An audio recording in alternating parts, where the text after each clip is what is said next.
مع كل الاحترام ليهم، ولكن انا طريقتي كانت تبقى صعبه شويه. هتبقى لا بس هو ده اللي الناس هتفهمها. طب خلاص تعالى نجيب لك اول جون، نجيب لك جون احمد حسن في جنوب افريقيا. ماشي. بس هو كان جون في جنوب افريقيا وجون للاهلي في الزمالك وجون للزمالك في الاهلي. طب انت بص، انت حلل، انا ماليش دعوه، اتفضل يا كابتن بركه. حلو. الكره دي احمد حسن ماشي، والكره من نص الملعب فضل ماشي ما حدش قابله خالص من فرقه جنوب افريقيا. خد قرار الشوط، وده وضع طبيعي جدا لان مفيش ولا واحد قابله، يعني اللي هيقابله اكيد هيخش بقوته والتحامه هياخدها منه. فطبعا ده ساعده ان هو شاطها زي ما احنا شايفين، لا في زاويه يمين ولا في زاويه شمال ولا في اي حاجه خالص، في نص الجون.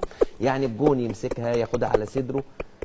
فطبعا يعني ده يعني سوء مستوى من الجون واضح جدا. اهو خد دي لو اتشاطت 100 مره مش هتيجي كده. ده تقريبا الجون ما لمسهاش كمان، ده الجون راح كده والكره هي في نص الجون. فده الجون الاول، يعني لا حد قابل والكره في نص الجون والجون سابها. ده موضوع هو عايزها. ده التحليل وهنا بقى الدنيا اتقلبت، يعني فاهم انت، الكوره وبتاع، والكوره اللي بتروح بتعمل كده ومش عارف ايه، الكوره في نص الجون.